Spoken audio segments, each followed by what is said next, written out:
والدین اور قریبی رشتہ دار، وللنسائی اور عورتوں کے لیے بھی نصیبن ایک حصہ ہے، مما ترک الوالدان والاقربون جو والدین اور قریبی رشتہ دار چھوڑ جائیں، مما اس میں سے جو کلا قلیل ہو، منہو اس میں سے، او کاسورا یا کثیر ہو، نصیبن حصہ ہے، مفروضن فرض کیا گیا۔ مردوں کے لیے ایک حصہ ہے جو کہ ان کے والدین اور قریبی رشتہ دار ترکے میں چھوڑ جائیں، اور اسی طرح عورتوں کے لیے بھی ایک حصہ ہے جو ان کے والدین اور قریبی رشتہ دار چھوڑ جائیں، چاہے وہ تھوڑا ہو یا زیادہ۔ حضرت جابر بن عبداللہ رضی اللہ تعالیٰ عنہ فرماتے ہیں کہ حضرت سعد بن ربیع رضی اللہ تعالیٰ عنہ کی بیوی اپنی بیٹیوں کو جو حضرت سعد رضی اللہ تعالیٰ عنہ سے تھیں ان کو لے کر نبی صلی اللہ علیہ وسلم کی خدمت میں حاضر ہوئیں اور فرمانے لگی، اللہ کے رسول یہ دونوں سعد بن ربیع کی بیٹیاں ہیں اور ان کے والد جو ہیں وہ احد کے دن جنگ کرتے ہوئے شہید ہو گئے تھے، ان لڑکیوں کے چچا نے سارا مال اپنے قبضے میں کر لیا ہے اور ان کے لیے کچھ نہیں چھوڑا، اور ان کے نکاح تب ہوں گے جب ان کے پاس مال ہوگا۔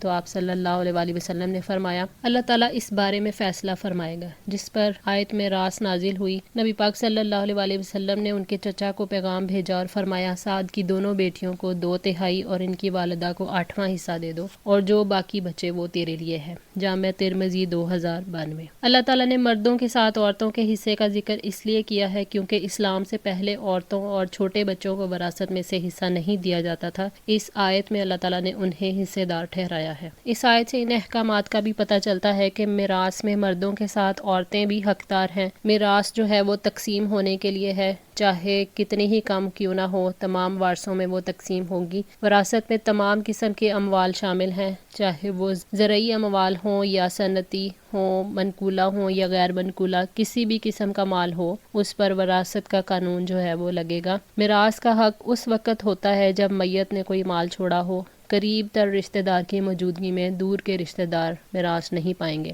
نصیباً مفروضاً مقرر کیا ہوا حصہ ہے، یعنی اللہ تعالیٰ کی طرف سے مقرر کردہ حصہ ہے، چاہے عورت ہو یا مرد، چھوٹا ہو یا بڑا۔ وَإِذَا اور جب حضرہ موجود ہوں، القسمۃ تقسیم کے وقت، اولو القربہ قرابت دار، والیتامى والمساکین یتیم اور مساکین، فارزقوہم منہ تو تم دو انہیں اس میں سے۔ اور جب تقسیم کے وقت قرابت دار اور یتیم اور محتاج آ جائیں تو انہیں بھی اس مال میں سے کچھ دو۔ ابن عباس رضی اللہ تعالیٰ عنہ نے فرمایا کہ کچھ لوگ گمان کرنے لگے ہیں کہ یہ آیت میراث کی آیت سے منسوخ ہو گئی ہے۔ نہیں، قسم اللہ کی، آیت منسوخ نہیں ہوئی بلکہ لوگ اس پر عمل کرنے میں سست ہو گئے ہیں۔ ترکے کے لینے والے جو ہیں وہ دو طرح کے ہوتے ہیں، ایک تو وہ جو خود وارث ہوں، اس کو تو خود دینے کا حکم ہے، دوسرا وہ جو خود وارث نہیں ہوں، ان کو نرمی سے جواب دینے کا حکم ہے، یعنی وہ اس طرح کہیں کہ میں تم کو دینے کا اختیار نہیں رکھتا۔ صحیح بخاری 2749۔ مال کی تقسیم کے وقت اگر کچھ رشتہ دار موجود ہوں اور وہ محتاج بھی ہوں تو صلہ رحمی کا جذبہ رکھنے والے ورثہ جو ہیں وہ یہی مناسب سمجھیں گے کہ انہیں بھی کچھ دے دیا جائے، تاکہ جہاں ان کے کسی رشتہ دار کا مال تقسیم ہو رہا ہے وہاں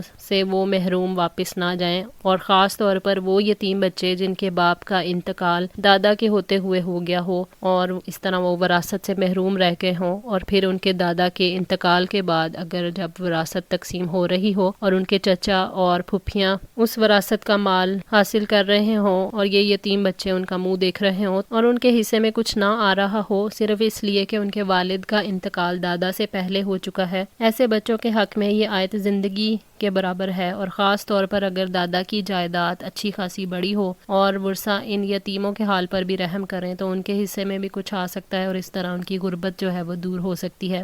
مستحق رشتہ داروں کے لیے یہ حکم ہے کہ انہیں بھی تقسیم کے وقت کچھ دیا جائے۔ وَقُولُوا لَهُمْ اور کہو ان سے قولا معروفاً بھلی بات، اور ان سے بھلی بات کرو، یعنی ان کو دیتے ہوئے معذرت کر لیں اور ان سے محبت سے بات کریں۔ وَلْيَخْشَ الَّذِينَ اور چاہیے کہ ڈریں وہ جو لو تارکوا اگر چھوڑ جائیں من خلفہم اپنے پیچھے ذریاتن ضعافن کمزور اولاد، خافوا علیہم اور وہ خوف کھائیں ان پر، فلیتقوا اللہ تو ان پر لازم ہے کہ وہ اللہ تعالیٰ سے ڈر جائیں۔ یتیموں کے ولیوں کو کہا گیا ہے کہ وہ ان کے ساتھ ایسا ہی سلوک کرے جیسا البتہ وہ چاہتے ہیں کہ ان کی وفات کے بعد ان کے چھوڑے ہوئے بچوں کے ساتھ لوگ سلوک کریں۔ باپ کا دل اپنے چھوٹے اور کمزور بچوں کے حوالے سے کافی نرم ہوتا ہے، اور جب وہ یہ محسوس کرے کہ وہ ابھی کمزور ہیں اور کوئی ترس کھانے والا نہیں ہے، کوئی ان کا محافظ نہیں ہے اور ان کے سر پر ہاتھ رکھنے والا کوئی نہیں، تو اس آیت کو پڑھ کر جو ہے انسان کا دل کانپ جاتا ہے اور وہ یتیموں کی حالت کو سمجھنے کے قابل ہوتا ہے۔ اس کے دل میں یتیم کے لیے محبت پیدا ہوتی ہے۔ اللہ تعالیٰ نے اسی محبت کے جذبے کو ابھارا ہے اور ان بچوں کے بارے میں ہر وقت خوف الہی رکھنے کی تلقین کی ہے۔ اللہ تعالیٰ نے یہ حکم دیا ہے کہ ان کے مال کی حفاظت کرتے ہوئے، ان کی تربیت اور نگرانی کرتے ہوئے ان سے حق بات کرنی چاہیے۔ وَلْيَقُولُوا، اور چاہیے کہ وہ کہیں قولاً سدیداً، سیدھی بات۔ قولاً سدیداً سے مراد درست بات کرنا ہے۔ یتیم کے سرپرست کو کہا گیا ہے کہ وہ ان کے ساتھ حق بات کرے۔ ان الذین یأکلون، بے شک وہ جو کھاتے ہیں، اموال الیتامی، یتیموں کے مال، ظلماً، ظلم کرتے ہوئے۔ بلا شبہ وہ لوگ جو یتیموں کے مال کھاتے ہیں تو وہ یتیم کا مال کھانے کی وجہ سے جہنم کی آگ میں جھونک دیے جائیں گے۔ جو لوگ یتیم کا مال کھاتے ہیں وہ مال نہیں، اصل میں آگ کھاتے ہیں۔ انما یأکلون، بے شک وہ کھاتے ہیں، فی بطونہم، اپنے پیٹوں میں، نارن، آگ، وَسَيَصْلَوْنَ، اور ان قریب وہ جلیں گے، سعیراً، بھڑکتی ہوئی آگ میں۔ یہ مال قیامت کے دن ان کے پیٹوں میں آگ بن کر بھڑکے گا۔ نبی صلی اللہ علیہ وسلم نے فرمایا 7 تباہ کن گناہوں سے بچو۔ صحابہ علیہ السلام نے پوچھا کہ وہ کون کون سے ہیں؟ آپ نے فرمایا شرک، جادو کرنا، ناحق قتل کرنا، سود خوری، یتیم کا مال کھانا، لڑائی سے بھاگنا اور بھولی بھالی معصوم عورتوں پر الزام لگانا۔ صحیح بخاری۔ اسی طرح معراج کے موقع کا ذکر کرتے ہوئے فرمایا پھر میں نے ایک ایسی قوم دیکھی جن کے اونٹ کے سے ہونٹ تھے اور ان کے ہاتھوں میں آگ کے شعلے تھے۔ ان شعلوں کو یہ لوگ اپنے منہ میں رکھتے تھے اور وہ ان کی پشت سے نکل جاتے تھے۔ میں نے کہا اے جبرائیل، یہ کون لوگ ہیں؟ کہا یہ وہ لوگ ہیں جو ظلم سے یتیموں کا مال کھاتے ہیں۔ حضرت ابن عباس رضی اللہ تعالیٰ عنہ فرماتے ہیں کہ جب یہ آیت نازل ہوئی تو جن لوگوں کے پاس یتیم تھے انہوں نے ان کا کھانا پکانا جو تھا وہ جدا کر دیا۔ ان کے کھانے سے کوئی چیز اگر بچ جاتی تو وہ رکھ دی جاتی یہاں تک کہ وہ خراب ہو جاتی۔ یہ معاملہ تکلیف دہ صورتحال اختیار کر گیا تو اس بات کی شکایت نبی صلی اللہ علیہ وسلم سے کی گئی۔ اس پر یہ آیت نازل ہوئی وَيَسْأَلُونَكَ عَنِ الْيَتَامَى قُلْ إِصْلَاحٌ لَهُمْ خَيْرٌ فَإِن تُخَالِطُوهُمْ فَإِخْوَانُكُمْ وَاللَّهُ يَعْلَمُ الْمُفْسِدَ مِنَ الْمُصْلِحِ وَلَوْ شَاءَ اللَّهُ لَأَعْنَتَكُمْ إِنَّ اللَّهَ عَزِيزٌ حَكِيمٌ۔ اور وہ آپ سے یتیموں کے بارے میں سوال کرتے ہیں، آپ کہہ دو کہ ان کے لیے کچھ نہ کچھ سنوارتے رہنا بھلائی کا کام ہے، اور اگر تم انہیں ساتھ ملا لو تو وہ تمہارے بھائی ہیں، اور اللہ تعالیٰ بگاڑنے والے کو سنوارنے والے سے خوب جانتا ہے، اور اگر اللہ تعالیٰ چاہتا تو تمہیں ضرور مشقت میں ڈال دیتا۔ یقیناً اللہ تعالیٰ سب پر غالب، کمال حکمت والا ہے۔ سورہ البقرہ آیت 220۔ اس کے بعد پھر صحابہ رضی اللہ تعالیٰ عنہ نے یتیموں کا کھانا اپنے ساتھ شامل کر لیا۔ اس طرح اللہ تعالیٰ نے ان کے نفسوں کو پاک کیا، معاشرے کو جاہلیت کی گندگیوں سے پاک کیا اور ان کے ایمان کو بلند فرما دیا۔ آج کے لیے اتنا ہی۔ دعا ہے اللہ تعالیٰ ہماری اس کوشش کو قبول فرمائے، ہماری غلطیوں کو، تاہیوں کو معاف فرما کر ہماری اصلاح فرمائیں۔ جزاکم اللہ خیر، والسلام علیکم ورحمۃ اللہ وبرکاتہ۔